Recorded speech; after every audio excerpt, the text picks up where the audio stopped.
Talking about good and bad. Well, our next guest, Lisa Matson, authored this book. It's called The X's in My iPod. It is a novel that challenges women to embrace the beauty of their relationship baggage through a playlist of ex-boyfriend songs. Whew, Lisa's here along with Phil Bilodeau from Thief Wine in the Milwaukee Public Market because tonight they're hosting a juicy book chat and wine tasting, and it's free if you RSVP. We'll give you all that info in a bit. And we always say it's a good day on the morning blend if it starts out with wine. That's true. Right? It's 9 o'clock. Yeah. People are drinking somewhere, right? Nice to have you guys here. Thank you. Is there one song, I gotta know, is there one song that stands out for you? Broken Heart?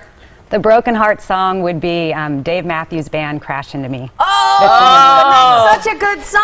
Yeah. Can you listen to it now? I can listen to it now. It took about 8 years or really? so before I could listen to it again. 8 years. Yeah. Should we play it for you? No, I'm just kidding. I'll be like Tiffany. No. We'll all be sitting in a bowl just rocking, like covering our ears. In a fetal position. Well, that's interesting. See, I think, and I want to know why you did this, just to tell people why you created this playlist of songs, you know, and things like that, or the, you know, the idea of it. Because I would think that that's torture. That's torture. I mean, it was kind of a therapy. I mean, when I first started the book idea, it was when I was actually later in life and happy and have been through all these dating disasters. And I would tell people stories and they say, oh my God, you dated a guy like that. You picked some winners.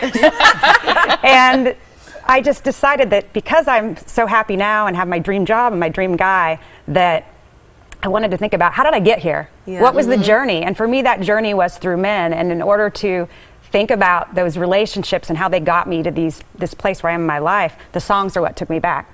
So they're instant reminders. And my husband bought me an iPod for Christmas, and he was like, okay, now you can get rid of all your CDs, because I'm like, pack rat. I never wanted to get rid of these CDs from the 1990s. And so I'm like, okay, I'll just put the songs in. And once I started saving those songs into my iPod and then creating the playlist, the idea kind of blossomed from there. It's sort of like exposure therapy. That's what it reminds me of. Yeah, because I think that it's important for women to realize that your relationships are assets. Your past relationships, they're not liabilities. And I think it's in our nature to be like, I don't want this guy to know my number. I don't want to, you know, how many people I've dated and all this. And once I got to that point where I stopped trying to worry about what a guy might have thought of me or my past, and just started being myself, that's when I started attracting the right people. So true. And I think it's an interesting point you make, that they're assets and not liabilities, because that's a journey in itself, to see it as being somehow positive and part of your fabric and part of what builds your character and part of what helps you make you decide what you want in your next fulfilling relationship. How do you turn those, what feels like baggage or liabilities or painful things, into assets? I think it's really just a state of mind. And for me, that didn't happen until I was 30. You know, when I was in my 20s, I always thought, oh God, I don't want anyone to ever know that I dated this guy or that guy. And then I finally got to that point where I said, wait a minute, I have a lot of self-worth. You know, I'm a good person, and there's somebody out there that was going to love me for me, and is going to love me for all the baggage that I bring with me on, you know, from my journey. And so I think it's just a state of mind, and that gives you confidence. Once you get to that place where you realize, hey, just because I've dated this many number of guys, and some of them are, you know, real losers. Yeah, doesn't mean that I'm a loser. It doesn't mean that I don't deserve whatever I want, whether that's Prince Charming or, you know, somebody that works at a truck stop. It's whatever you want. It's going to make you happy. Then, you know, you deserve that. I think it's great. I think until you can talk about your relationships with the person you're with, you haven't dealt with something. So you have to be able to do that in order to move forward, and you know, because they make you who you are, especially if you spend a significant amount of time with a certain person. I want to know what your exes think of this book. Yeah. Well, some are very supportive of it, and some not so supportive.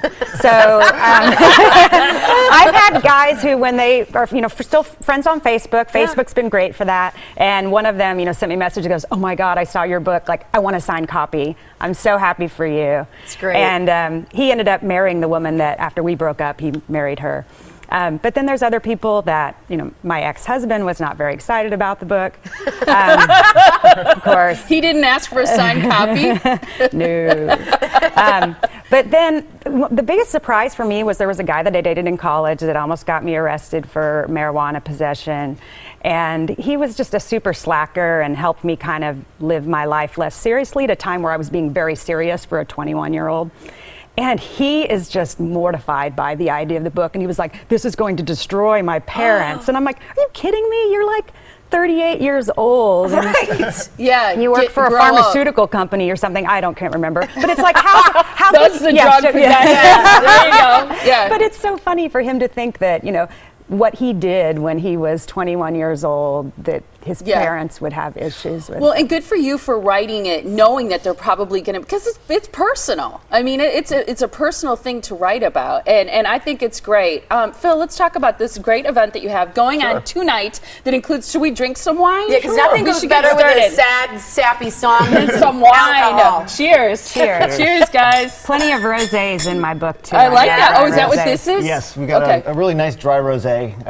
We love dry rosé. It's great now that the weather has finally started to warm up, and crisp, refreshing, but really nice fruit to it. Oh, that's nice. Yeah. I like that. Yeah, so this is one of my favorites. Moderately priced, and it's really solid. So what's happening with the event? So for tonight, we've got a really fun event about Lisa's book, a little Q&A, starting off with some sparkling wine, and then a little reception afterwards with several of the wines that are featured in the book. What do you think about her book as a guy? If I was in the book, I would probably be on that mortified side. But since I'm not, actually, it's pretty entertaining reading. I love it, because I'm not. I love that. So it's at the public market. Do you think, I don't see as many events like this there. Is this kind of a new idea? To do more events. It's actually a really nice space upstairs. They do rent it out for wedding receptions and the like, but there's also a lot of cooking demonstrations. We're going to be doing a larger Spanish wine tasting there later this summer, and then just really fun events like this. So it's a great use of the space. That's great. So you have to RSVP for it to be free. Yes.